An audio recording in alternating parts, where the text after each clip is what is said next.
Pertanyaan yang masuk ya, gitu ya. Ini untuk jalur mandiri PTN itu bisa daftar berapa banyak PTN kalau kita mendaftar dengan menggunakan KIP kuliah. Ingin kita tegaskan ke teman-teman bahwa sebenarnya teman-teman yang belum keterima di PTN manapun atau di PTS manapun dan teman-teman pengen dapat KIP kuliah di PTN tersebut atau PTS tersebut, hal pertama yang perlu teman-teman telusuri adalah pastikan PTN atau PTS tersebut punya kuota KIP kuliah di jalur mandiri. Tidak semua PTN buka KIP kuliah sampai jalur mandiri, termasuk tidak semua PTS. Dan di PTS sekalipun barangkali buka KIP kuliah jalur mandiri, tidak di semua prodinya menyediakan kuota KIP kuliah. Dan di PTN juga demikian, tidak semua prodinya ada ketersediaan kuota KIP kuliah sampai jalur mandiri. Maka kita rekomendasikan yang aman untuk jalur mandiri adalah memilih prodi-prodi yang sudah terakreditasi A atau B. Karena takutnya kuota KIP kuliah untuk prodi yang terakreditasi C itu sudah habis di SNBP dan di SNBT, sehingga distribusi yang paling banyak saat ini memang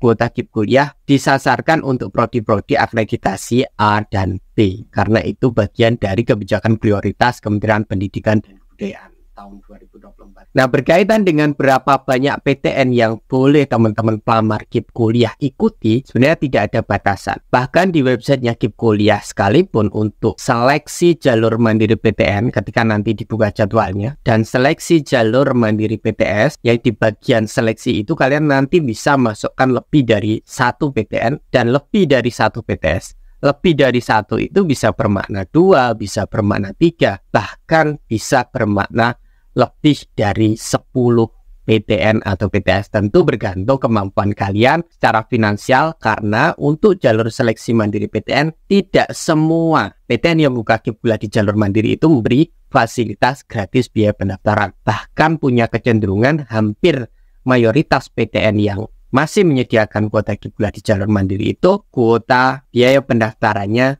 tetap bayar dan tidak digratiskan, meskipun beberapa PTN memberikan fasilitas gratis biaya pendaftaran, seperti misalnya untuk jalur seleksi mandiri beasiswa ITS yang di situ juga ada KIP kuliah, atau barangkali mungkin nanti jalur seleksi mandiri ITB yang itu biasanya gratis, atau mungkin SIMA UI. Tetapi per hari ini jadwal belum clear dan ketentuan belum clear, maka kita harus nunggu berkaitan dengan kebijakan terbaru, karena berdasarkan chat yang kita layangkan via email ke panitia SIMA UI disampaikan bahwa untuk jalur PPKB-nya ini masih belum menyediakan KIP kuliah. Jadi teman-teman, kalau teman-teman pengen daftar KIP kuliah baik itu mandiri PTN maupun mandiri PTS, teman-teman punya peluang untuk mendaftar di banyak PTN dan PTS. Dan ketika kalian mendaftar di banyak PTN atau PTS, maka kan sekalian tahun ini untuk mendapatkan KIP kuliah tentu akan